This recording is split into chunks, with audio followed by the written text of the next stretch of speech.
नहीं वो का जेल भेजी हैं, ये खुदा जेल जाए वाला हूँ सब।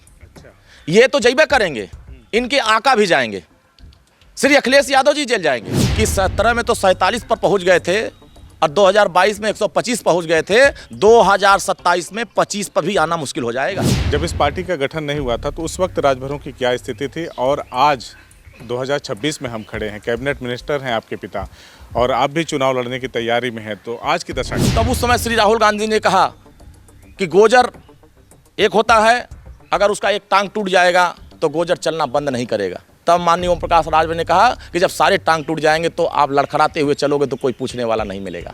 कांग्रेस कभी उनको आपकी पार्टी को टच कर रही थी और 700 करोड़ देने का बात कर रही थी, क्या है मामला वो? पिछले 40 सालों में क्या विकास हुआ? अगर वो विकास आप अपने कैमरे में कैद करेंगे तो जिन लोगों ने विकास का बहुत दावा करते हैं वो मुंह दिखाने लायक नहीं रहेंगे। मतलब राजभरों की बात को कोई नहीं जानता था, ये कौन सी जाति है, कहाँ रहती, कोई जानता ही नहीं, कोई नहीं जानता था, ये सच्चाई है। उसी में लोकसभा स्पीकर श्रीमती मीरा कुमार जी ने खड़ा होकर कहा कि बहन जी, आप एक छोटे से जाति को, एक छोटे से समाज को अगर आज अनुसूचित जाति में दर्जा दे देंगे तो पूरे देश का चमार विरोध करेगा, पूरे देश का अति दलित समाज और दलित समाज कहेगा कि हमारे समाज को भी श्रेणी में खड़ा करिए।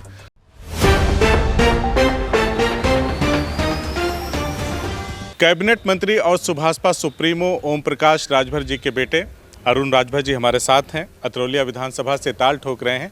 इनसे हम लोग बातचीत करेंगे कि भाई साहब, बड़े भाई साहब ने एक बयान दे दिया कि कांग्रेस कभी उनको आपकी पार्टी को टच कर रही थी और 700 करोड़ देने का बात कर रही थी, क्या है मामला वो? देखिए, जब माननीय ओम प्रकाश राजभर ने राजनीति की शुरुआत किया था तो उसी समय संकल्प लिया था कि मैं अपने सिद्धांतों से, अपने विचारों से कभी समझौता नहीं करूँगा। और पूरे देश में जब कांग्रेस पार्टी की सरकार हुआ करती थी तो उस समय माननीय ओम प्रकाश राजभर जी एक छोटे से गांव से निकल करके पूरे प्रदेश में एक अलग जगा रहे थे।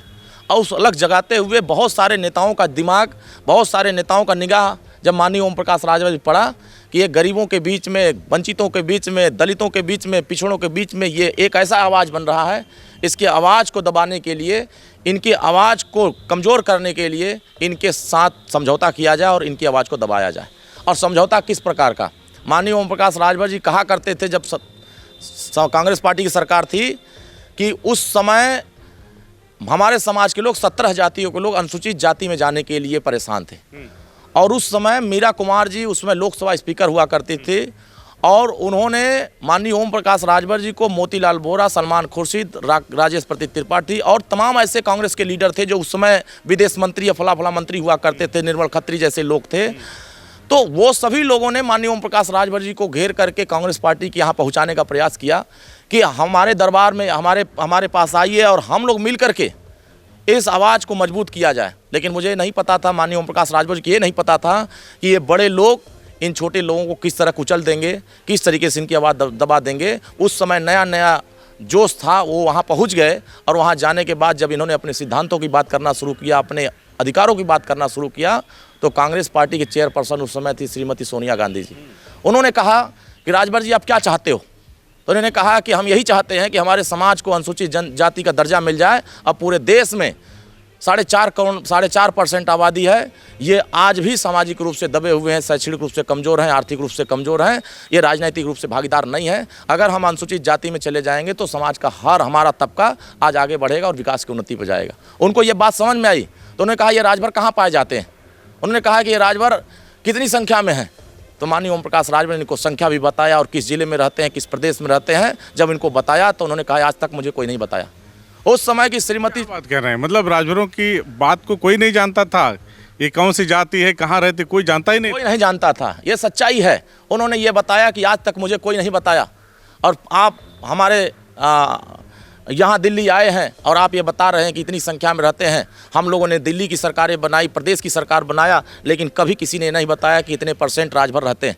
तब माननीय ओम प्रकाश राजभर ने कहा एक एक विधानसभा में 30-30 हज़ार, 40-40 हज़ार, 50-50 हज़ार, 1-1 लाख वोट है, लेकिन इस वोट की गिनती कोई नहीं करता। और मैं इसकी गिनती कराने के लिए जब तैयारी बनाया, बहुत सारे लोग हमारे साथ खड़े हुए तो आप जैसे लोग हमें पहचानना शुरू किए। जहाँ आप जैसे लोग हमें पहचानते नहीं थे, जानते नहीं थे और सम्मान नहीं देते थे, आज हमारा दल बना भारतीय समाज पार्टी, एक चुनाव चिन्ह छड़ी दिया गया और एक पीला गमछा दिया गया। इसी का नतीजा है कि आपके दरवाजे तक माननीय ओम प्रकाश राजभर जी पहुँच पाए। तो उन्होंने कहा आप चाहते क्या हो? उन्होंने कहा हम यही चाहते हैं कि हमारे समाज को अनुसूचित जाति का दर्जा, क्योंकि आपका दिल्ली में भी सरकार है और राज्य में भी आपके विचारधारा की सरकार है, अगर आप वहाँ से प्रस्ताव मंगा लीजिएगा तो यहाँ से पास करने में दिक्कत नहीं। उन्होंने सहमति जताया, कहा बिल्कुल राजभर जी, आप अगर समाज के हित की बात कर रहे हैं तो ये करने के लिए हम तैयार हैं, पहले हम अपनी कमेटी से बात कर लें। इन्होंने अपने मुख्य कमेटी के लोगों को बुलाया, उन्होंने कहा कि माननीय ओम प्रकाश राजभर जी का ये प्रस्ताव है, इस प्रस्ताव पर आपकी क्या सहमति है। तो उसमें तमाम बड़े बड़े नेता बैठे हुए थे, जो कांग्रेस पार्टी के उस समय के लीडरान थे, उस समय के चर्चित नेता थे, वो लोग बैठे थे। उन्होंने कहा, सभी लोगों ने कहा कि राजभर जी की बातों को सहमत हैं, ये समाज हित की बात करते हैं, समाज को आगे बढ़ाने की बात करते हैं। उसी में लोकसभा स्पीकर श्रीमती मीरा कुमार जी ने खड़ा होकर कहा कि बहन जी, आप एक छोटे से जाति को, एक छोटे से समाज को अगर आज अनुसूचित जाति में दर्जा दे देंगे तो पूरे देश का चमार विरोध करेगा, पूरे देश का अति दलित समाज और दलित समाज कहेगा कि हमारे समाज को भी श्रेणी में खड़ा करिए। तब उस समय माननीय ओम प्रकाश राजभर ने कहा कि आपको इनको छोटा दिखाई देता है और छोटा बिच्छू होता है जब राजभर जी वहीं पे थे? हाँ बिल्कुल, इन्होंने, इनके बीच में ये बातें हो रही। इन्होंने कहा कि छोटे से वोट जिसको आप समझ रहे हैं, जिस दिन ये छोटा वोट डंक मारता है तो अच्छी अच्छी सरकारें हिल जाती, और इनको छोटा मत समझिए।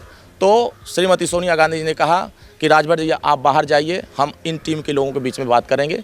वहाँ इन्होंने जब ये बातें खुल करके आई कि राजभर जी मुद्दों की बात कर रहे हैं, इससे पूरे समाज के लोगों को ताकत मिल जाएगी, इनके वर्गों को साहस मिल जाएगा, इनके समाज के लोग शिक्षा में आगे बढ़ जाएंगे, रोजगार में आगे बढ़ जाएंगे, नौकरियों में हिस्सेदारी बन जाएंगे। तो जो कोटा 22% तय है, 22.5%, उस कोटे में ये भी भागीदार होने आएंगे तो हमारे लोगों का कोटा कम होगा, हमारे लोगों को कम मिलेगा, इनके लोगों को भी हिस्सा देना पड़ेगा। इसलिए छोटे से वोट के लिए आप इस काम को ना करिए। आप इनको ये कहिए कि 700 करोड़ रुपया ले लें, 500 करोड़ रुपया ले लें, हेलीकॉप्टर ले लें, लखनऊ, दिल्ली, बम्बई जहाँ कहें वहाँ फ्लैट दे दें, ये हमारी पार्टी में विलय कर जाएँ, हम इनको सम्मान देने को तैयार। यहाँ से वो 700 करोड़ वाली बात वहाँ से आई थी। और माननीय ओम प्रकाश राजभर ने कहा कि जिस, तब तो आज के दौर में देखा जाए तो 7,000 करोड़। आज वही बात है, जब ये बातें कहा तो पूरे दुनिया के देश के लोगों ने, BBC लंदन से खबर आई कि माननीय ओम प्रकाश राजभर जी अपने सिद्धांतों से समझौता न करते हुए कांग्रेस पार्टी के प्रस्ताव को ठुकरा दिया और कहा कि आज हमें जो छोटा समझ रहे हो, जब हम उत्तर प्रदेश में आपके चुनाव के समय आएंगे तो आपको भी छोटा बना करके खुद बड़ा हो जाऊंगा, आप कुछ नहीं कर पाएंगे।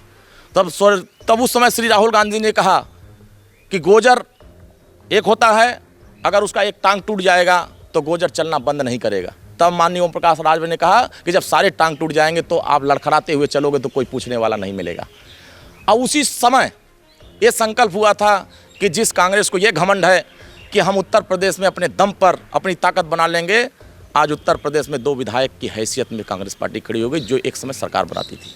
और वही गोजर जिसको समझा था उसके सारे पैर काट दिए गए, सारे पैर टूट गए। आज बिना गठबंधन के ये साहस नहीं जुटा पा रहे हैं। जिले के जिले कार्यकर्ता टूट करके दूसरे दलों में चले गए, एक भी कार्यकर्ता जिलों में दिखाई नहीं देते। जब इस पार्टी का गठन नहीं हुआ था तो उस वक्त राजभरों की क्या स्थिति थी, और आज 2026 में हम खड़े हैं, कैबिनेट मिनिस्टर हैं आपके पिता और आप भी चुनाव लड़ने की तैयारी में हैं, तो आज की दशा क्या है? आज की दशा में और कल की दशा में जमीन और आसमान का फर्क है। जितने राजनीतिक दलों में हमारे समाज के लीडर पैदा हुए, जिस विधानसभा से वो चुनाव लड़ते थे उसी विधानसभा तक वो पहचान बना कर रखे। इसी जिले में विधायक भी बने, इसी जिले से मंत्री भी बने, इसी जिले से सांसद भी बने, लेकिन कभी ये नहीं बताए कि पूरे उत्तर प्रदेश में राजभर रहता है, पूरे देश में राजभर रहता है। और कोई नहीं जानता था कि महाराजा सुहेलदेव राजभर कौन है। जब इस देश में बाबा साहब अम्बेडकर ने कहा कि अगर इस देश में जय समाजवाद बोल करके, जय श्री राम बोल करके, जय भीम बोल करके लोग सरकार बना सकते हैं, तो फिर जय सुहेलदेव बोल करके क्या हम सरकार में शामिल नहीं हो सकते? जो लोग कल तक जय राम जय भीम नमस्कार करते थे, आज लाखों लोग, करोड़ों लोग माननीय ओम प्रकाश राजभर जी के दीवाने बन करके आज जय सुहेलदेव बोलने को तब मजबूर हो गए। छोड़ दीजिए, गांव का प्रधान भी बोलने को तैयार नहीं था जय सुहेलदेव। आज माननीय ओम प्रकाश राजभर जी की इतनी बड़ी ताकत पैदा हुआ कि देश के प्रधानमंत्री और देश के राष्ट्रपति को भी जय सुहेलदेव बोलना पड़ रहा। ये ताकत आज दिखाई दे रही है। अगर ये ताकत पहले दिखाई गई होती तो शायद आज हम सरकार बना करके खड़े होते, आज हमारी सरकार होती और हम सरकार में लोगों का कल्याण कर रहे होते। ये ताकत थी उस समय, क्योंकि यहाँ के जो नेता थे, 5.5 लाख वोट आजमगढ़ में है, 5.5 लाख वोट अकेले राजभर का, खाली राजभर का सिर्फ 5.5 लाख वोट, लेकिन इसकी गिनती कोई नहीं जानता। कोई ऐसा विधानसभा बता दिए जिस विधानसभा में 40,000, 50,000, 30,000, 35,000 ना वोट हो। लेकिन इन सभी नेताओं ने क्या बताया कि यहाँ यादव ज़्यादा है, यहाँ मुसलमान ज़्यादा है, यादव ज़्यादा है, मुसलमान ज़्यादा है, क्षत्रिय है, ब्राह्मण है, उसके अलावा कोई नहीं है। और आज मैं दावे के साथ कह रहा हूँ कि यहाँ 10 लाख ऐसे मतदाता हैं जो माननीय ओम प्रकाश राजभर की विचारधारा के, और ये 10 लाख खड़े हो जाएं तो जिसके साथ राजभर जी रहेंगे उसकी सरकार बन जाएगी, उसके सांसद विधायक बन जाएंगे। ये ताकत पैदा किया और आज लड़ाई ऐसी पहुँच गई जो कल तक राजभर जी को जानता नहीं था। आप जैसे लोग, आपकी उम्र 40 साल के करीब पहुँच रही होगी अगर, तो अब 40 साल के दरमियान आप 2007 से पहले राजभर जी को नहीं जानते थे, आप स्वतः नहीं जानते थे। जब आप स्वतः नहीं जान रहे हैं, मैं एक कहानी बताऊं कि मैं आजमगढ़ में 2007 में आया था, 8 में, यहाँ मेरा एडमिशन हुआ था चिल्ड्रन कॉलेज में। जब मैं आया तो मुझसे लोग पूछे कि कहाँ क्या नाम है, तो मैंने कहा अरुण राजभर। कहें कहाँ पाए जाते हैं, इनका क्या पेशा है, क्या है, कैसे है। मैं बड़ा सवाल से बड़ा आहत हुआ कि इस समाज में हमारी 4.5% आबादी, अब पूरे उत्तर प्रदेश में 4.5 करोड़ हमारे लोग हैं और हमारी गिनती ही नहीं है। तो आखिर ये गिनती क्यों नहीं है? और आज ये दल अगर नहीं होता तो आज ये बल नहीं पैदा होता, और ये बल अगर नहीं होता तो आज देश के प्रधानमंत्री साथ नहीं होते। यही जन और बल के ही वजह से, जनता के आशीर्वाद के बदौलत, आज जो कल तक राजा सुहेलदेव को नहीं जानता था, आज इसी आजमगढ़ में राजा सुहेलदेव के विश्वविद्यालय में पढ़ने जा रहा। सोचिए, ये बदलाव, ये ताकत, ये दुनिया के सामने इतिहास, जो कल तक इतिहासकार इनका नाम तक नहीं लेना चाहते थे, और आज सारे इतिहासकार इनके ऊपर फिल्म बनाने के लिए मजबूर हो रहे हैं, इनके ऊपर इतिहास लिखने को मजबूर हो रहे हैं। क्या कभी कोई कल्पना कर सकता था कि एक अंधकार में खड़ा हुआ महापुरुष उजाले में आ सकता था? अगर समाजवादी पार्टी, कांग्रेस और बीएसपी के लोगों ने अगर इसको अंधकार से उजाले में लाने का प्रयास किया होता तो शायद आज जो हमारे राष्ट्र नायक का अंधकार में पहचान थी वो उजाले में कब का आ गया होता। आखिरी सवाल भी मैं उसी सवाल से ले लेता हूं जहां से पहले की शुरुआत की थी। आपके भाई साहब का सवाल था पहला वाला, घोषे से वो चुनाव लड़े और राजनीतिक टशन तो होती ही है, चाहे एक दूसरे के खिलाफ चुनाव लड़ने में। जो वहाँ के सांसद हैं उन्होंने कहा कि राजीव राय ने कि अगर समाजवादी पार्टी की सरकार बनती है तो आपके पिता, आप और आपके भाई तीनों जेल जाएंगे। इस पर आपकी क्या प्रतिक्रिया? देखिए क्या है, चोरी और ऊपर से सीना जोरी अगर बतियाना किसी सीखना हो तो उन्हीं माननीय सांसद से सीखिए। जिस जगह पर रास्ता नहीं है आप बिना रास्ते के घर बना लेते हैं, और ज़बरदस्ती आप रास्ता किसी की ज़मीन पर कब्जा कर लेते हैं और न्यायालय कहता है कि यह गलत है, आप उसको मानने को तैयार नहीं होते हैं। ये कौन सा न्याय है? आप 15 लाख लोगों को न्याय देने के लिए सांसद बनाए गए, न कि 15 लाख लोगों को सताने के लिए बनाए गए। एक यादव खुल करके सड़क पर आकर के चिल्ला के कह रहा है कि देखिए न्यायालय की ये कागज़, तहसीलदार की ये कागज़, लेखपाल की ये कागज़, हाई कोर्ट का ये कागज़। इसका मतलब आप अदालत से ऊपर हो गए हैं, आप माननीय सांसद हो गए हैं। तो इसका यह मतलब नहीं है कि किसी गरीब का आप जमीन कब्जा कर लेंगे, किसी गरीब के साथ आप नाइंसाफी करेंगे। यही काम है कि आज वहां के लोग पछता रहे हैं, आज वहां के लोग महसूस कर रहे हैं कि हमने अगर डॉक्टर अरविंद राजभर को जिताया होता तो आज हमारी जमीनें कब्जा नहीं होती। उनका जवाब दीजिए जो उन्होंने कहा कि जेल भेज देंगे। नहीं, वो का जेल भेजी, यहाँ ये खुदा जेल जाए वाला हूँ सब। अच्छा। ये तो जइबे करेंगे, इनके आका भी जाएंगे, श्री अखिलेश यादव जी जेल जाएंगे, इनके पूरे गैंग में शामिल लोग। क्या इनके यहाँ ईडी सीबीआई का रेड नहीं पड़ा? आने वाले समय में इनका पूरा चिट्ठा सामने आएगा। ये जिस तरीके से फर्जी बातें करते हैं जनता के सामने, ये अहंकार में बोलते हैं, घमंड में बोलते हैं। और ये ओम प्रकाश राजभर जेल किस आधार पर भेजेंगे? इस बात से कि हमने गरीबों को जमीन दिलाने की बात किया, इस आधार पर कि हम गरीबों को न्याय दिलाने की बात करते हैं, गरीबों की बात करते हैं, पिछड़ों की बात करते हैं, दलितों की बात करते हैं, सामाजिक न्याय दिलाने की बात करते हैं, इस आधार पर आप भेजेंगे? आपकी नीयत जो बता रही है, आपके अहंकार, जब सच्चाई जबां पर नहीं आती है तो आदमी बौखला करके उस सच्चाई को छिपाने के लिए अनाप शनाप बकता है। और वही बकाती जो कर रहे हैं वो वही हकीकत, बौखलाहट में बिल्कुल बौखलाहट। सत्ता आएगी ही नहीं। इनके इसी अहंकार पर उत्तर प्रदेश की जनता इनको बहुत बुरी तरीके से हराएगी, और इस तरीके से हराएगी कि 17 में तो 47 पर पहुंच गए थे और 2022 में 125 पहुंच गए थे, 2027 में 25 पर भी आना मुश्किल हो जाएगा। क्योंकि जनता ये देख रही है, जिनका ये जमीन कब्जा कर रहे हैं क्या वो इनके साथ रहेगा?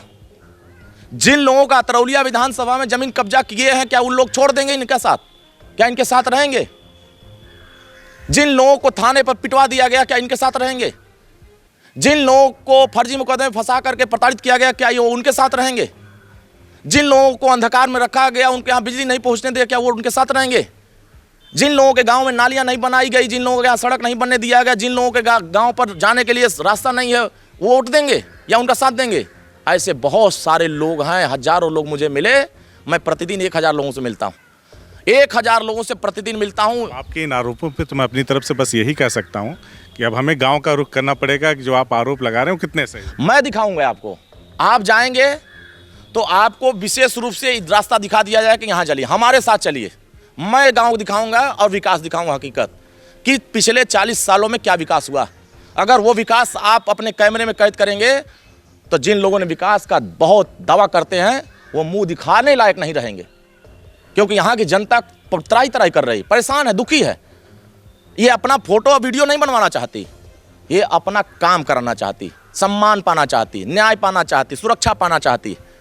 बहुत सारे लोग हैं ये बात कहते हुए पाए जाते हैं कि हम लोग जाएं तो किसके यहाँ जाएं, वो तो हमको मानते नहीं हैं और वो हमको पहचानते नहीं, और आप आए हैं तो हमारी सुनी भी जाती है, आप हमसे हमारी जो कहते हैं वो करते भी हैं, और आप हमसे जाति भी नहीं पूछते, न गांव पूछते हैं, और सीधे हमारी मदद करते हैं। तो लोग तो इस बात से खुश है।